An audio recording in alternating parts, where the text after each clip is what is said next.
Okay, I want to welcome everybody back to my second live stream, and I am here joined, so gratefully, joined by Jason Anderson, otherwise known as Lord Sobek, and we are very excited to bring this live stream to you tonight, or today, or whenever you are. So welcome, you are here.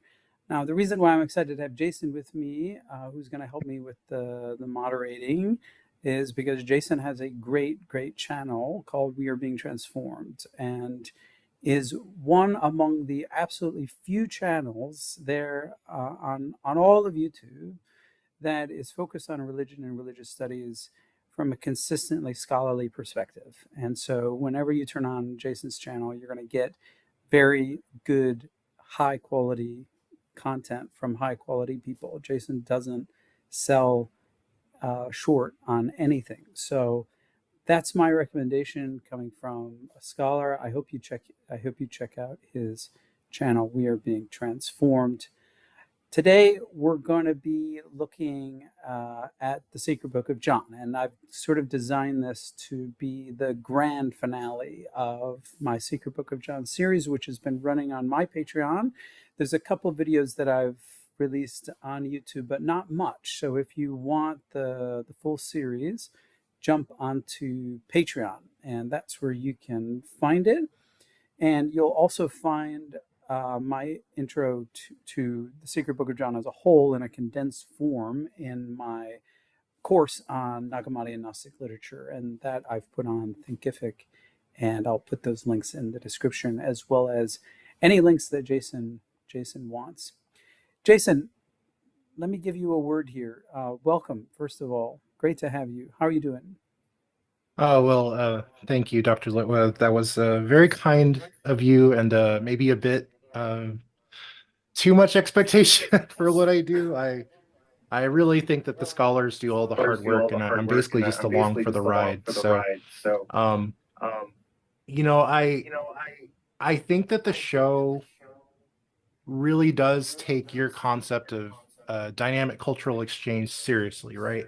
Um, and I just apply that not just between Christianities, in this rainforest, but I apply that kind of to antiquity in general. So I kind of try to give a huge perspective, like a macro perspective of antiquity. It takes seriously that these different people are living together in the same kind of environment.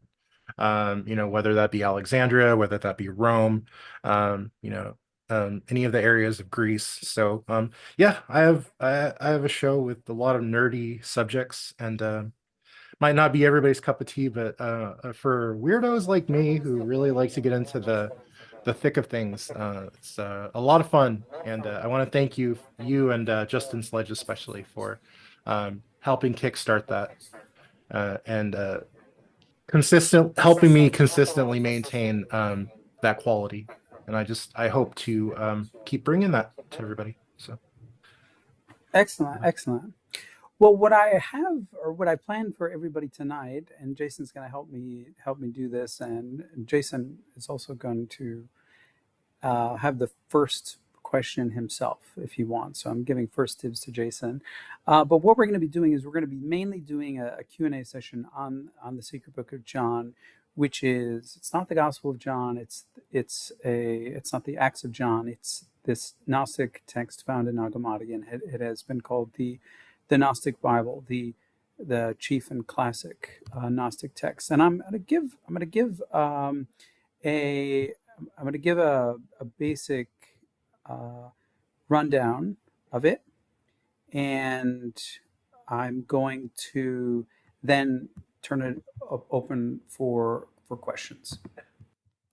So in my rundown, I'm just going to take 5 to 10 minutes or so and introduce you to the book.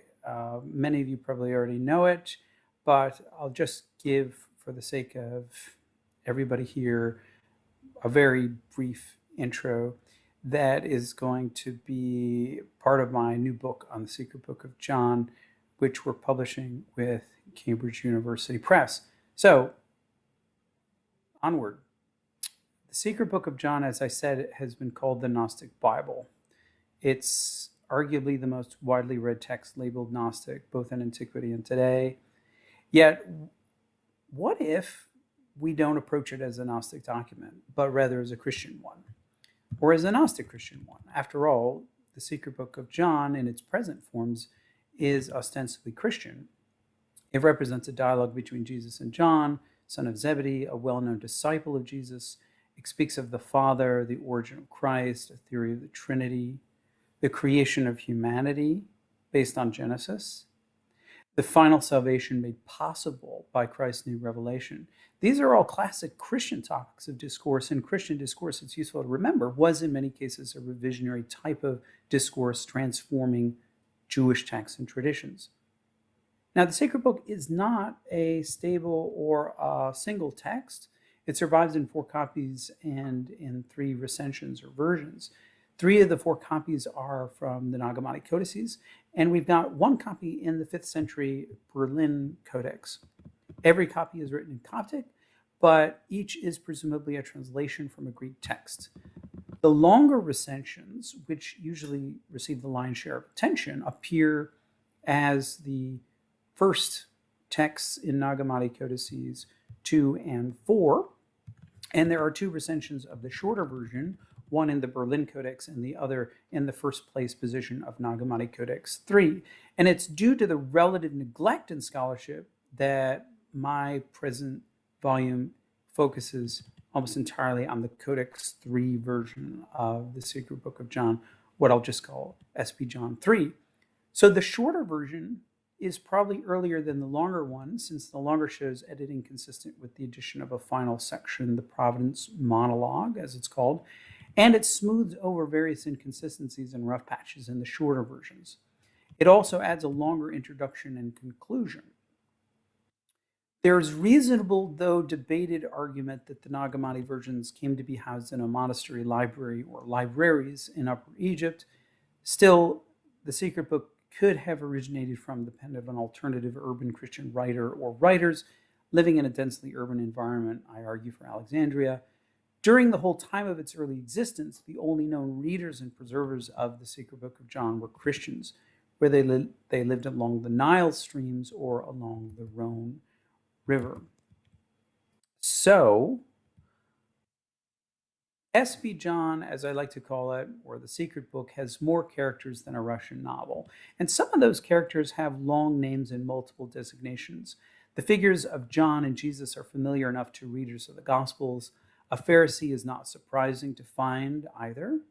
And we find him in the opening scene, although his name, Arimaneus, is unusual for a Jew. Then we arrive at the Father discourse, also known as the One, and the invisible Spirit. And from him emerges the Barbellon with a final N as she appears in Codex 3. Her other name is Providence, and she's also called the primal human. And from her comes a tetrad of eternal beings, or eternities, as I call them: primal knowledge, incorruptibility, eternal life, and truth. Barbellon's most exalted son is the self-born, which is my rendering of autogenes. I'm trying to translate these terms. Autogenes is also Christ. Christ has 4 archangelic attendants called lights, namely Harmatzal, Oriel, Davitha, and Eleleth. And each one of these lights has model occupants, figures named Adamas, Seth's seed, and those who repent. The lights are also supreme over 12 eternities, all of whom I will not name, since only the last, Wisdom, is a major character. Wisdom independently gives birth to the creator called Yaldabaoth, also called Saklos. Yaldabaoth makes a numbered sets of authorities and powers who all total 360. 7 of these powers make up Adam's soul and body, although all 360 fit the joints together. Yaldabaoth himself makes the earthly woman, called Eve, but the true spiritual Eve appears to be luminous insight. From the earthly or material Eve and Yaldabaoth, who rapes her, come Cain and Abel. Their true names are Yahweh and Elohim. Only at that point does Adam and Adam alone father Seth, and Seth has a posterity which includes Noah and his family. This immovable family, as I translate it, also known as the unshakable generation, is helped by a manifestation of wisdom called luminous insight. They are in turn hindered by a counterfeit spirit which is made by Yaldabaoth and the lower rulers. So that is the basic intro and plot line to the secret book.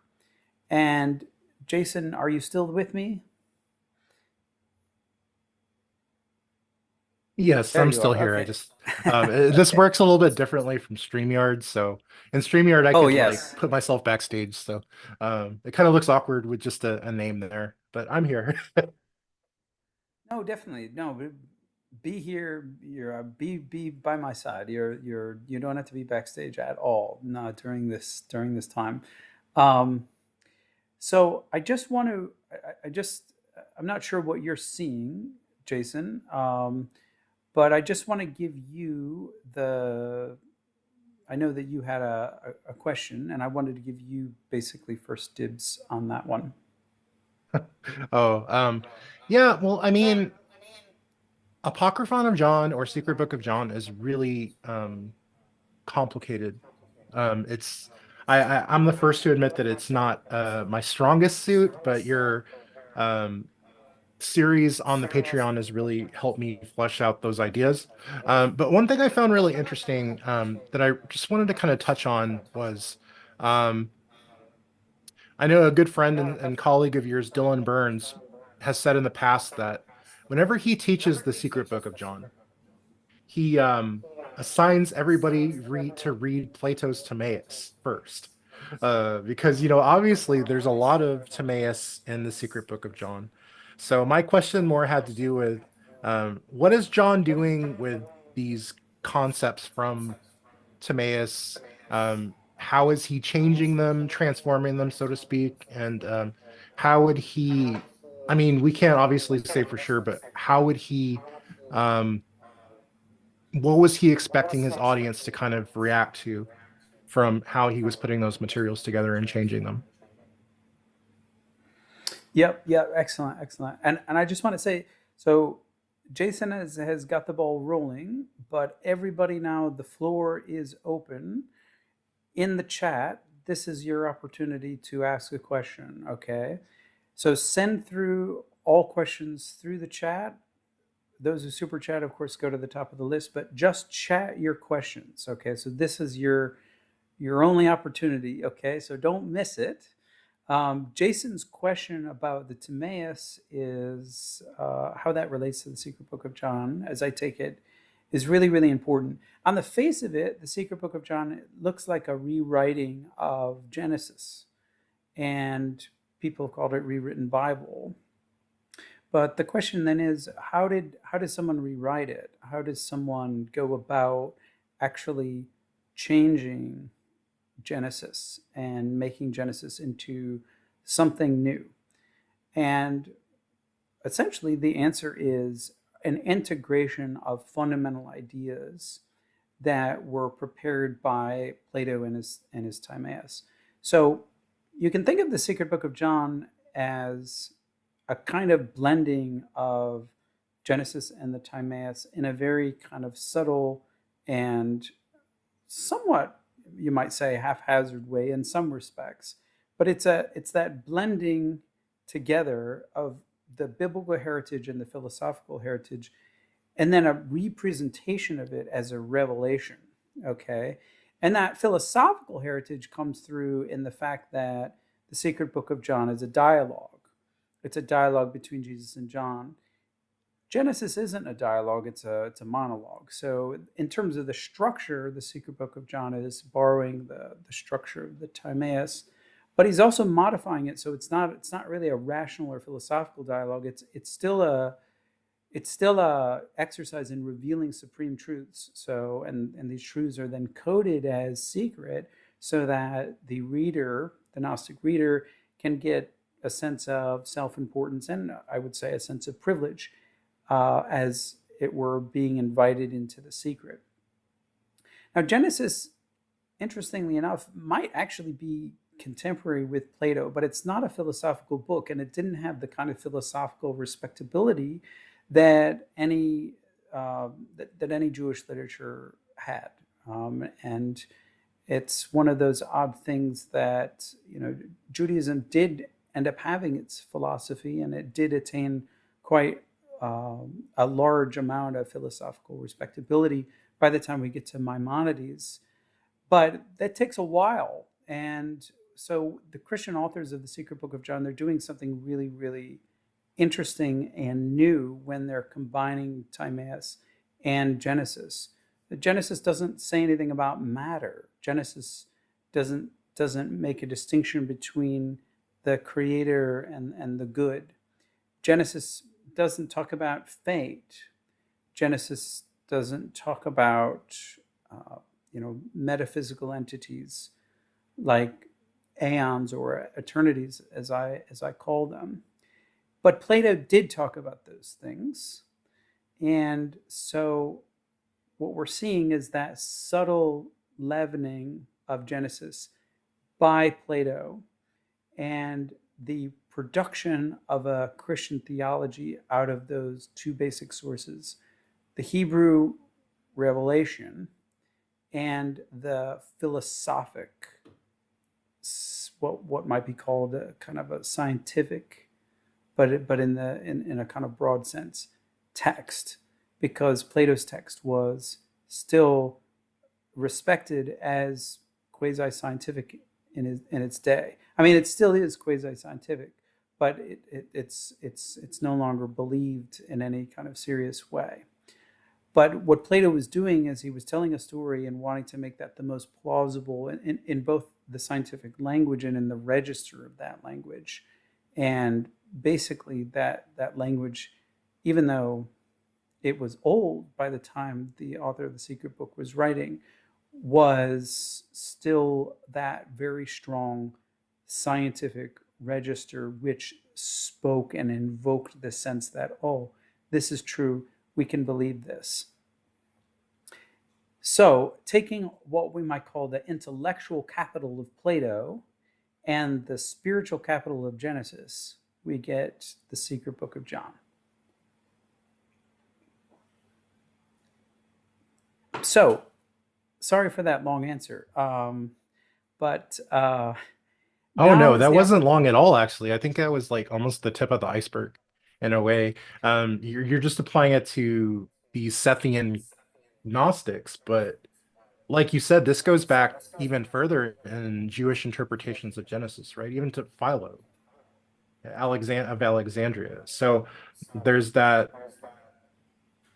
there's that philosophical, quasi-scientific, and all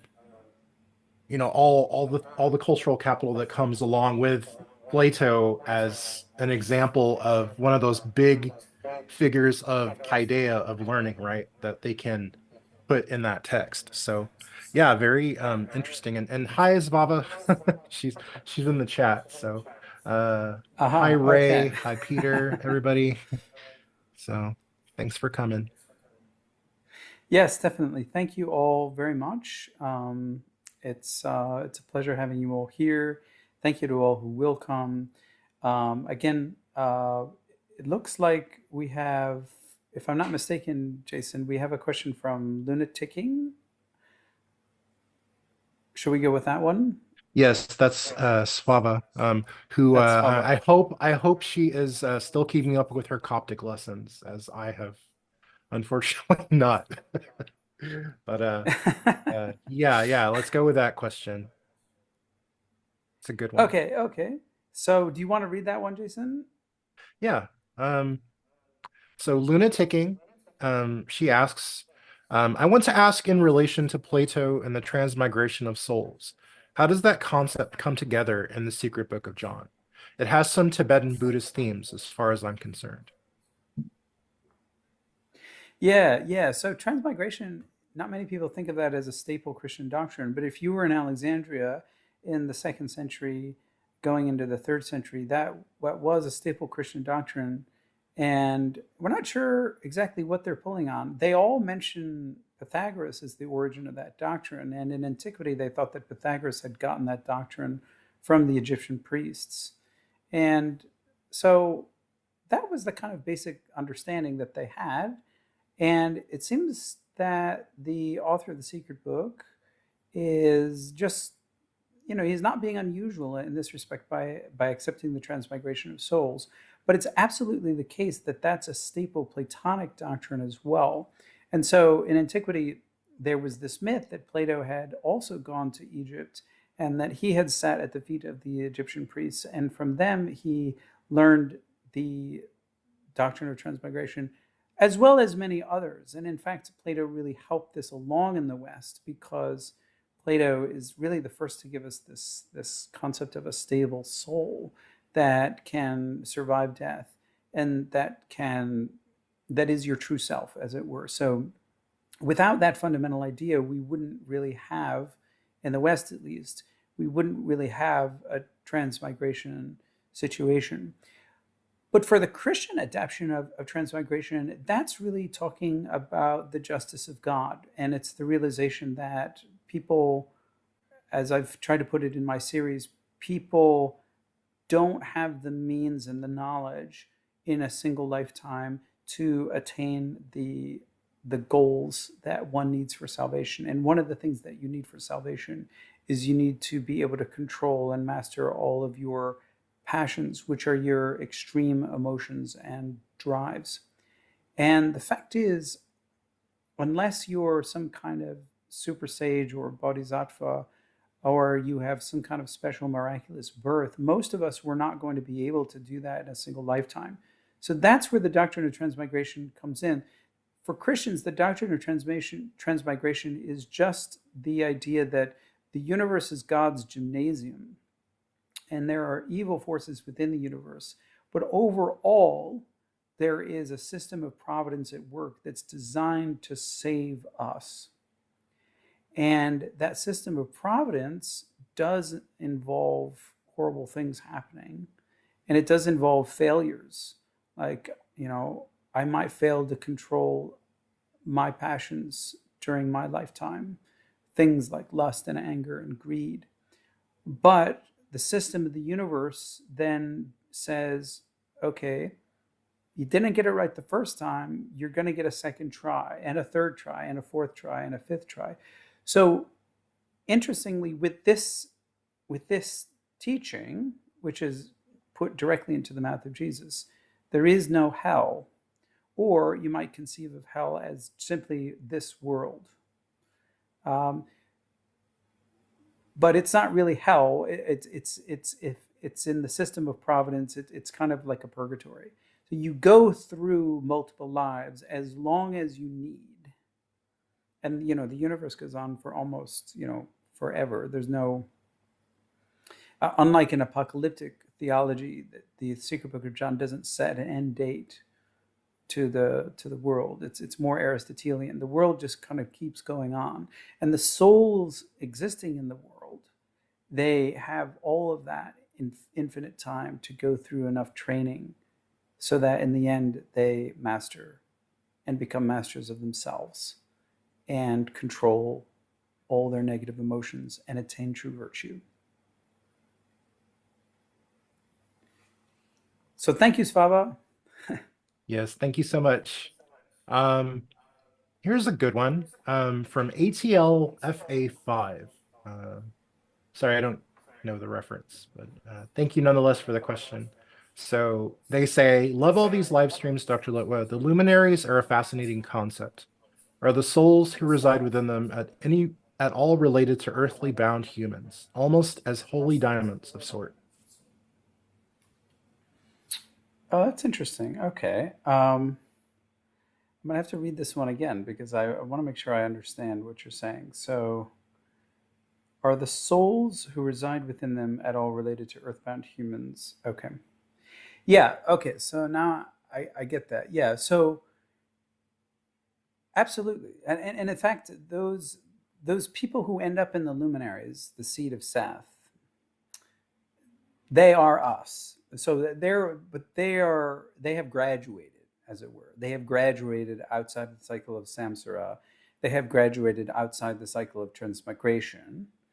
Okay, and it's at that point where they're in full control of themselves, and they are effectively, as I'd like to say, daimones. So they graduated out of humanity, and once you've graduated out of humanity, then that's when you enter into the luminaries, basically. And the luminaries is like the Sethian Christian heaven. Okay. And that's where you stop the cycle of transmigration because you don't need it anymore. You're just there. And there's 4 levels of the luminaries. And it seems that most of us end up on the 3rd level, which is controlled by the god of light, also known as Oriel. And or sorry, it's Davitha, my mistake. That luminary is over the seeds of Seth, or the seed of Seth, which all of us can become by faith and by virtue, not by blood, because we're not talking about actual blood and flesh here. And interestingly enough, the 4th luminary, which is run by Elileth, he takes care of all the rest, who are called those who change their hearts late, or the late repenters. Okay. And that's quite a number of people too. So the Secret Book of John is not entirely universalistic. Okay. But it is as close to being universalist as possible. So the late repenters is everybody who comes to gnosis late. And come to think of it, that actually might be most of us. The only way to really screw yourself over is to accept gnosis in one time or in one lifetime, and then now consciously reject it. In terms of, that's the only way to hell. That's the only way to infinite or permanent transmigration, we might say, because there doesn't appear to be a separate hell. There might be a kind of annihilation. I don't know. But the only way to really screw yourself over and to not enter into the realm of the 4 lights is to reject gnosis. So when we look up to those 4 lights and luminaries, and it's partly based on Genesis, that there are lights and luminaries in the sky. When we look up to them, it's as if we're seeing our spiritual ancestors, those who have graduated, and we will join them if we keep on this path of gnosis. Great answer, Dr. Litwa. And just keep in mind, everybody, that although this is Secret Book of John related, you can ask Dr. Litwa anything. So That's right. John D, yeah, So and John D has a question here about Marcion. So John D asks, I am really staggered by the theory that canonical Paul's letters are not genuine and Marcion had their earlier form. I'm wondering about Dr. Litwa's take on this and if he thinks we can know anything. absolutely we can, John. Thank you so much. Yes, and I should have emphasized this at the beginning. So this is a live session. Each live session will have its own particular theme. But when I say on the live session, ask me anything, I do mean you can ask me anything. So we talked about Marcion last week. We'll be coming back to Marcion many, many times. Okay, but it's absolutely the case that if that's what you want to talk about, let's talk about that. Let's get to your question, John. Absolutely, we can know something about Marcionite priority, is what we like to say.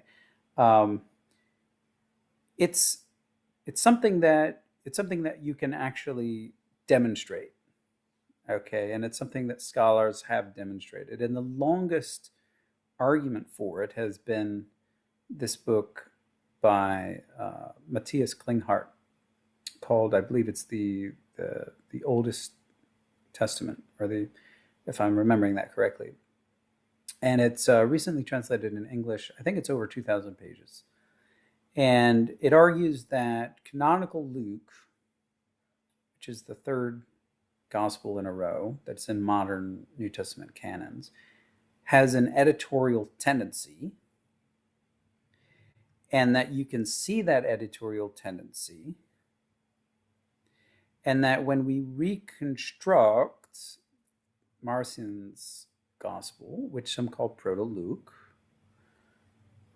I try not to call it Proto-Luke, because that it's sort of like Proto-Orthodox. It doesn't really give us the right idea, and it's anachronistic. Marcion never called it Proto-Luke, he just called it the gospel. But it's the gospel that was taken over by the author of canonical Luke and then edited in a particular direction.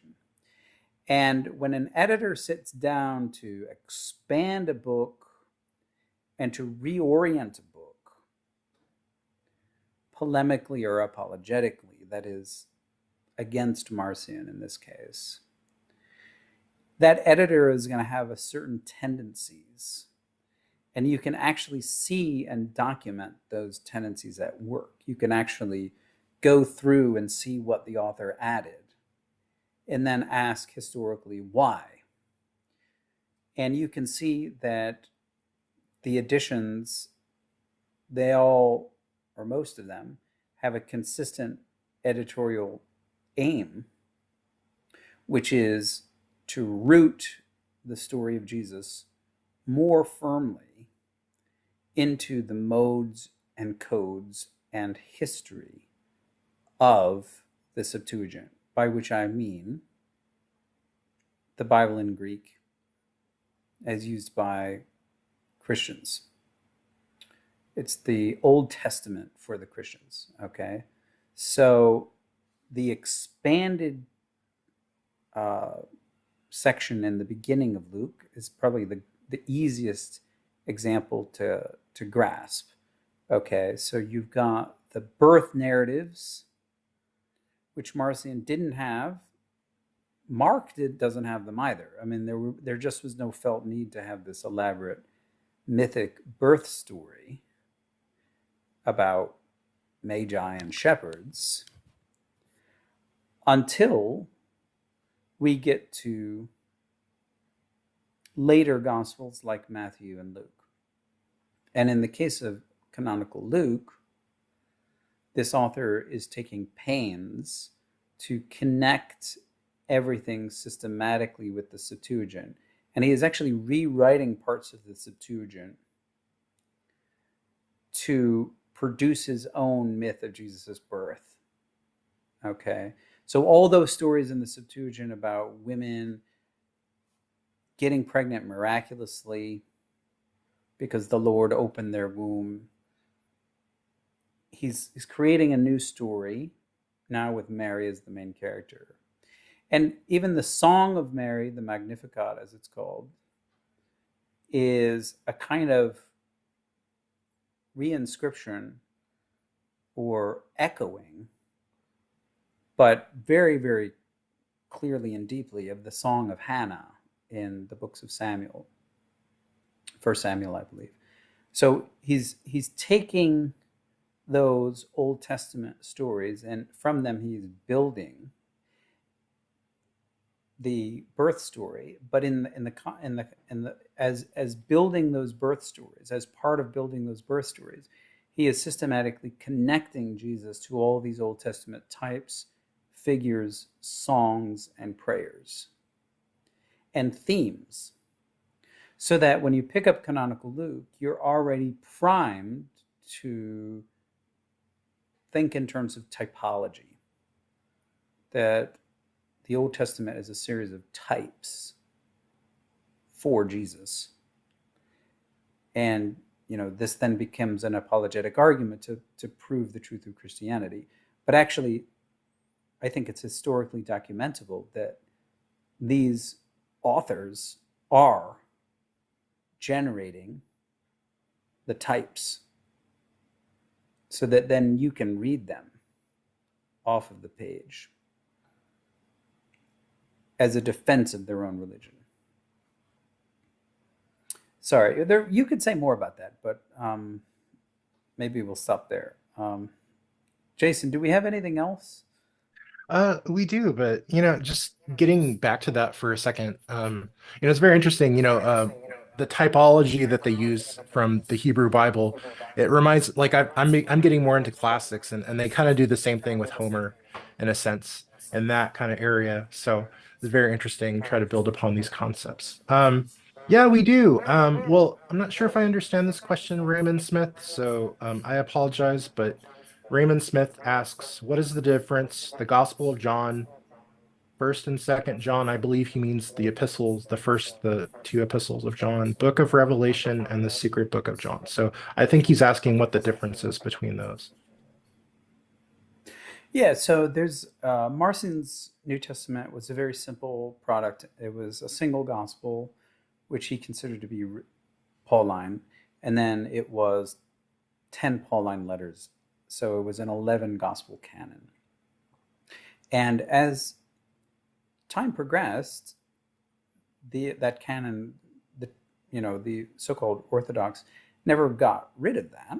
Interestingly, they didn't say Paul was evil. They rewrote it, and they reinstantiated it. And but something else they did was they started expanding it in new directions. And one of the ways to expand it was to bring in Johannine literature. Okay, which probably first began with the gospel that is now attributed to John, probably early to mid second century. And as part of that Johannine literature, someone, whether it's the same author or someone else, consciously generates a series of letters that are Johannine in speech and discourse. So all of the concepts and I'd like to say lingo or idiolect, if you prefer, of the Gospel of John ends up in these letters. And the letters are self-ascribed to an author called the Elder. All three of those letters are probably fictional. Revelation is a little bit of a different case because the author of Revelation claims to be John, but he's not in the Johannine tradition. He doesn't use any of the fundamental concepts or language from the Gospel of John. But interestingly enough, in later church tradition, they all, with very few exceptions, just assumed that John in Revelation was also the author of the Gospel of John. And that, incidentally, is why, in later church tradition, the author of the Gospel of John was put in Ephesus, because Ephesus was very close to the Greek islands, of course, and they could locate the book of Revelation in Patmos, which is a Greek island. And so they generated the story that John was actually in Ephesus, and then he got exiled to Patmos, which is very close by. None of that's historical. Right? So I'm just telling you what they came to believe, what they came to invent. Okay, I'm not vouching for any of that. But interestingly, certainly by the time we get to the late second century, the character of John takes off, and more mythology is developed around the character of John. And so there is produced an Acts of John, which I highly recommend everybody read. It's a great read. It's like reading a novel. I mean, John does all the zany stuff. I mean, he's always raising people from the dead. Some guy, cuts his penis off, and people are always like, John is convincing the women of the town not to have sex with their husbands, and the husbands are going crazy. And John interrupts a festival of Artemis of Ephesus where everyone's wearing white, and John goes in there in a black robe, and then he ends up knocking down the entire temple. I mean, it's weird and zany kind of stuff. And it's just fun kind of literature, but it shows you that Christian imagination explodes about John right there in the late second century. And so, what the author of the Secret Book of John is doing is something very creative. He's probably, I date him early third century, and he is saying that, oh, okay, so John, he's like the head apostle because according to the Gospel of John, he's the guy who laid his head on Jesus's chest and learned all these, intimate things about Jesus. And he was the beloved disciple, and he was John, son of Zebedee. And so this became the logical character for basically putting a new revelation into his mouth and using him then as the ultimate authority for that new revelation. So there's a consistent Johannine tradition where, as we go on in the late second century, more and more writings and stories about John emerge. And what the author of the Secret Book of John is doing is banking on those stories, including the Acts of John, and creating new authority for his new revelation. Thank you for that answer, Dr. Litwin. And just to get back to the kind of apocryphal literature you're talking about with John, that seems to be a kind of trope in these apocryphal Acts literatures where this apocryphal Acts literature where the apostle is getting the uh, the the wife to cut off sexual relations with the husband, and the husband gets really angry. I'm reading this text right now, Acts of Andrew, and the noble woman sends in her slave Euclia to pretend to be her at night so she could sleep with the husband. And this happens for like 6 or 7 months before he finds out. And instead of like getting mad at the wife, like he murders the slave. Yeah, crazy story. Then there's the other one I'm reading where called the Acts of Christ and Peter in Rome, where Jesus literally is following Peter, who's 130 years old, around as a child slave. Very strange, but actually very entertaining text. So, um, Very but much yeah, so. Yeah, very much so. but yeah, Yeah, thank you all for your absolutely. questions. Keep them coming. Here's another one from John D. I have a very general question if no one else asks, which is what Dr. Litwood thinks about Christianity in the first century. How do we understand it, or can we? Well, if you're looking for Christianity in the first century, you are looking for something which probably didn't exist. And you need to get out of the first century and get into the century where Christianity actually began, which is the second.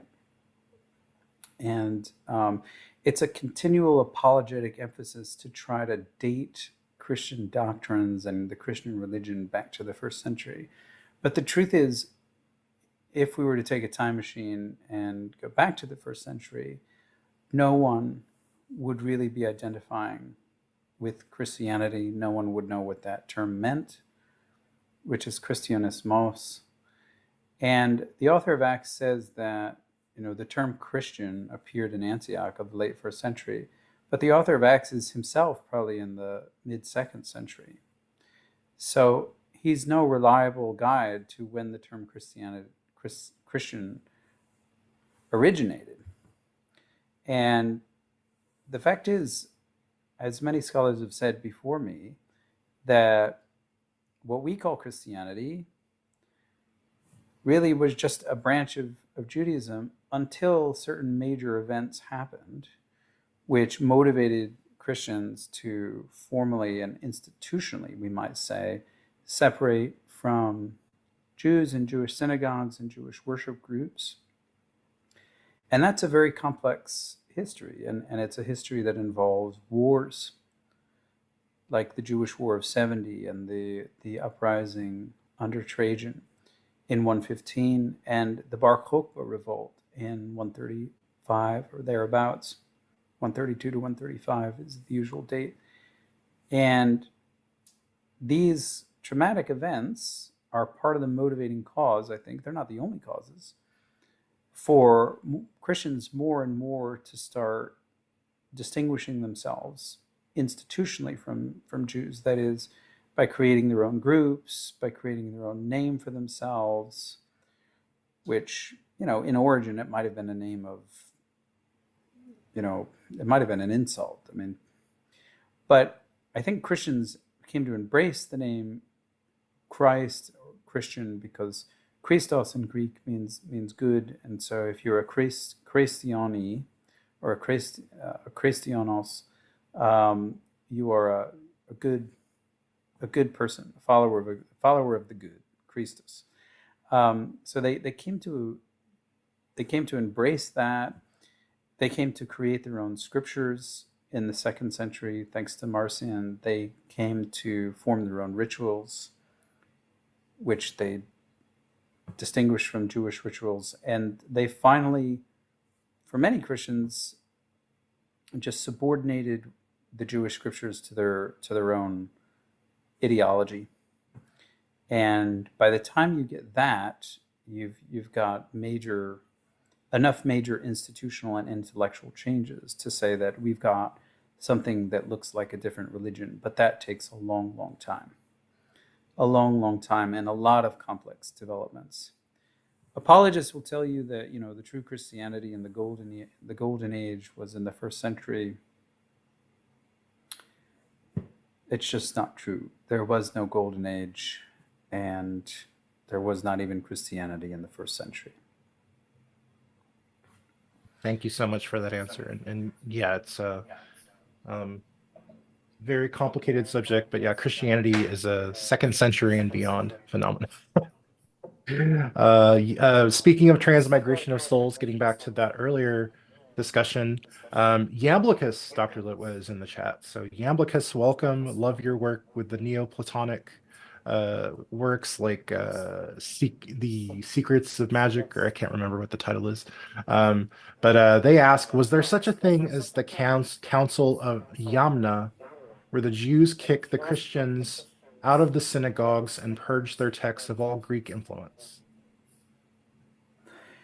Well, thank you so much. I really appreciate the support, and it's wonderful to have you in the chat.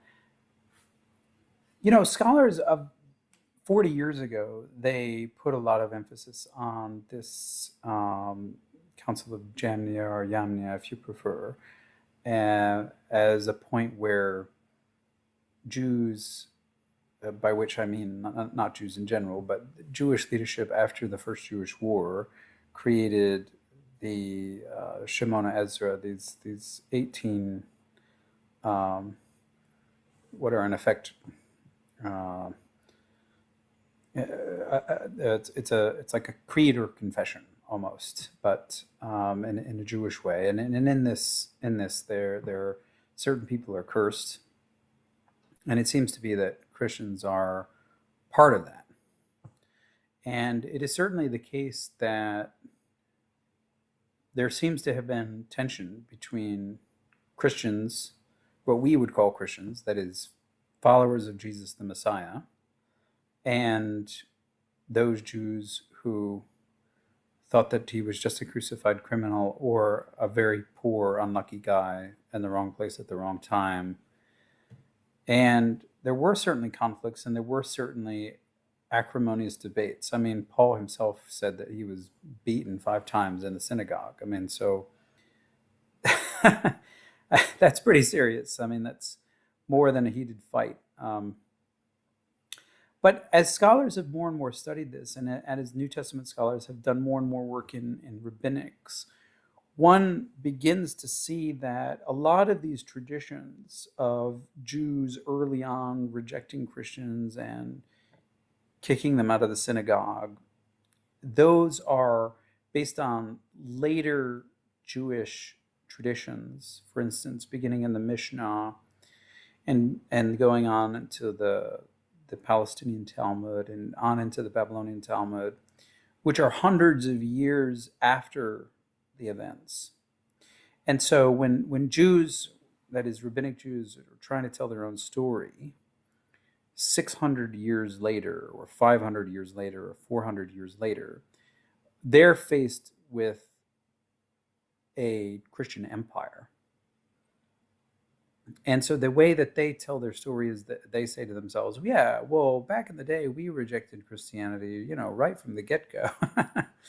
um, and that's just not the case. That's just not the case. The traditions, rabbinic traditions against Jesus, which we get in the Toledot Yeshu, those take hundreds of years to develop.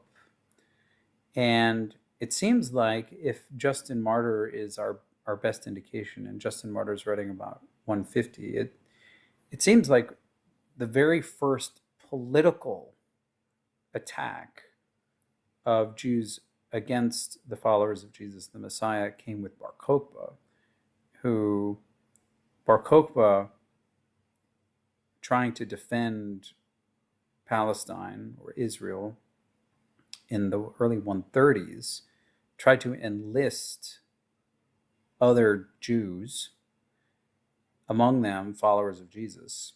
And when he realized that they weren't going to be conscripted into his war, he executed quite a few of them.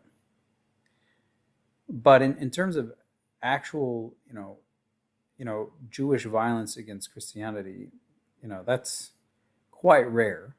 There's a lot of Christian rhetoric about, you know, Jews or Jewish communities are persecuting us. And we just can't estimate how true that is. Some religious groups, even today, they have get sort of a persecution complex, and they say that they're being persecuted, but it doesn't seem like they really were.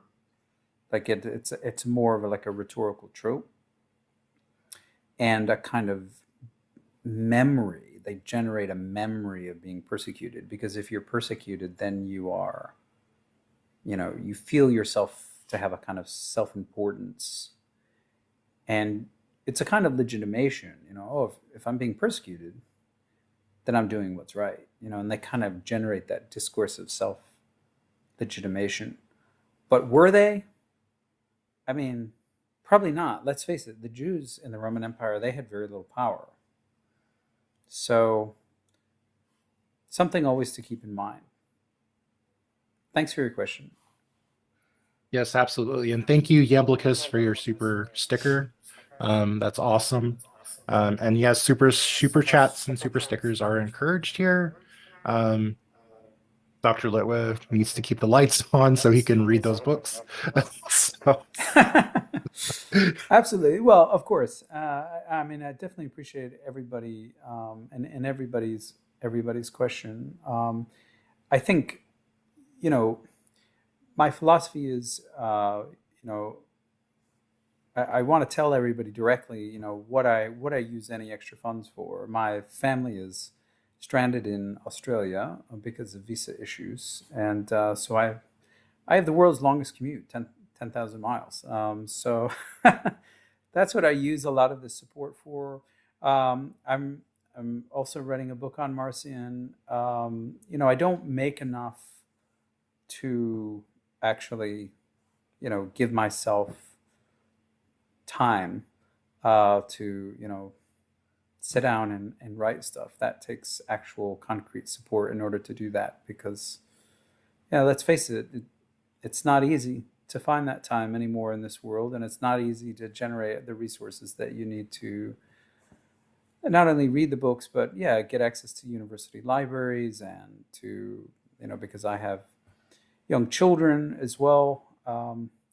So yeah, that's all that it's going to. The whole purpose of these live streams is to present more of a public face, and to be more of a public scholar as well, because I know that people have questions. And of course, you can join me on Patreon, and I have a tier specifically designed to ask questions. But this is your opportunity for anybody and everyone to throw in their oar. And yeah, we got started a little bit late today, so why don't Jason? I don't know. We'll go with one more question if there's sure. another one. Sure thing. Yeah. Sean G asks, how much is Gnosticism just Platonism? Well, certainly without Platonism, you would never have Gnosticism. And that's why it's always a bit weird when people kind of talk about Gnosticism outside of a Greco-Roman context. Like, um, you need certain ingredients to have Gnosticism, and one of those is certainly Platonism, and because Platonism by the second century is the only philosophy which gives people the ability to distinguish between the Creator and the true God. I've got an episode on Numenius. Numenius is this second century Platonist. It's on YouTube, and he's one of those pivotal thinkers who is a pure Platonist, probably doesn't have any real interaction with people whom we'd call Christians. He does know the Jews, but he distinguishes between what he calls the demiurgos, which is just the word for creator or craftsman, and the true God. And he does so purely by reading Plato. Now, not all Platonists do that, but I think that's quite striking that he does that. He's writing in Epimia of Syria. And I think, readers today in the 21st century can also just pick up Plato. And if you're reading the Republic, for instance, you learn about the good. And the good is the ultimate God. He's beyond knowledge. He's beyond even being. He's beyond ontology, beyond everything, beyond knowledge. And then in the Timaeus, you learn about the demiurgos, that is the creator. And this being isn't never identified with the good. And so when you're reading Plato synthetically, you've got the good, you've got the creator, and below the creator, the 12 Olympian gods. And this middle management level, those are the people who generate our physical world. And the good is something different. The good is in no way physical or material. And exercises providence, by lavishing goodness like sunbeams upon all of creation. But he's different, or she's different, or it's different from the actual creator.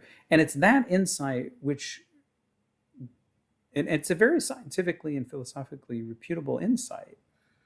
It's that insight which gives the Christians this ability to say, okay, yes, God the creator is different from the true God. And that's something quite striking. And without Platonism, you don't have that. And we have one more question, Dr. Litwa. John D, thank you for your $9.99 super chat. So last question. Do you think we have or can construct or reconstruct any first century text? Do we not have access to the Messianic Jewish movement of the first century either? Thanks so much for doing this. Well, of course, almost all conservative New Testament scholars, and actually even people like Bart Ehrman are conservative in this respect. They want to date many of the writings of the New Testament as early as they possibly can conceive them, which is in the first century.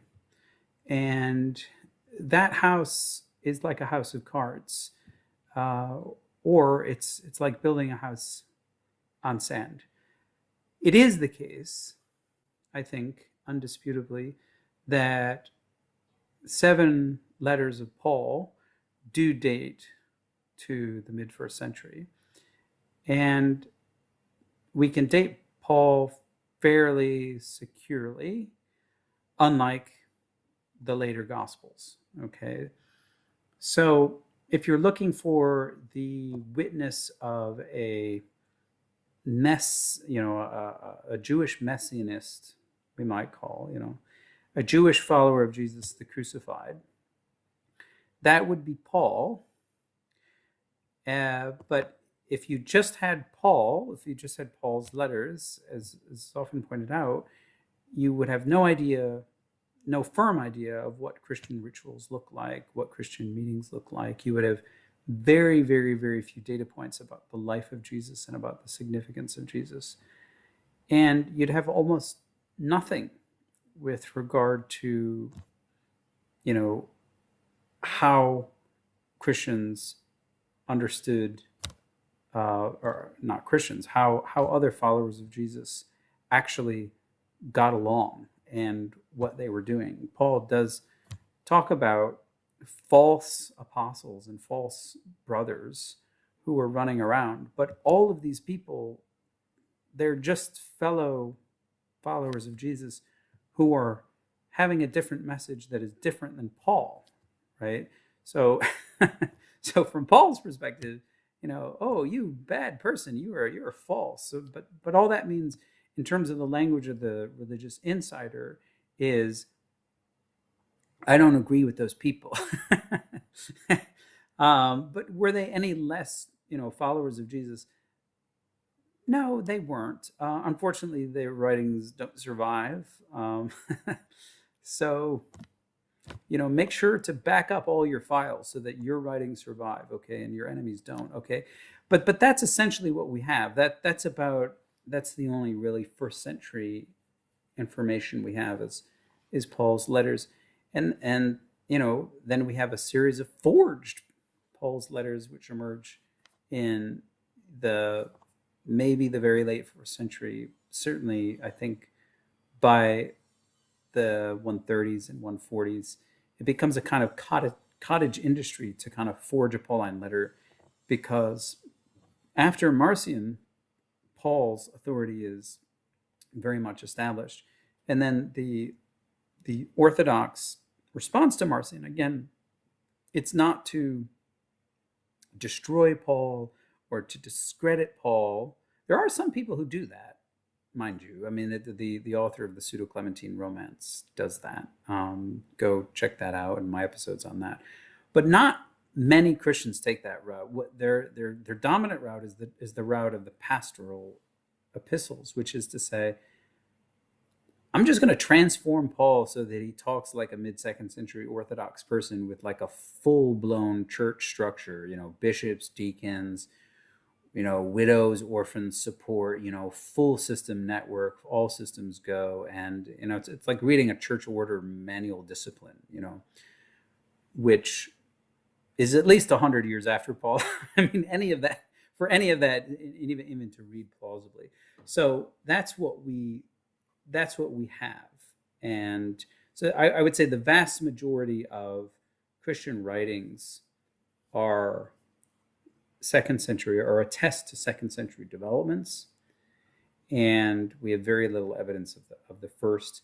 But it doesn't matter, right? Because you see, it's only an apologetic emphasis which would say, oh, we've lost the pure paradise, the golden age, when when they were all in Jerusalem, and as the author of Acts says, they were all breaking bread together, selling their property, and living in peace and harmony. They weren't. But even if they were, at that time, they weren't thinking of themselves as Christians. So it's irrelevant to Christian history, virtually so. So keep that in mind. I'll just stop there.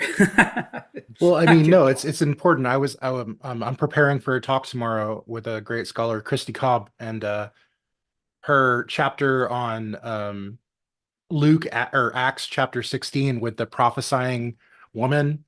And she's not saying anything wrong, but Paul just gets kind of annoyed, and he tells her to shut up, and the spirit leaves her.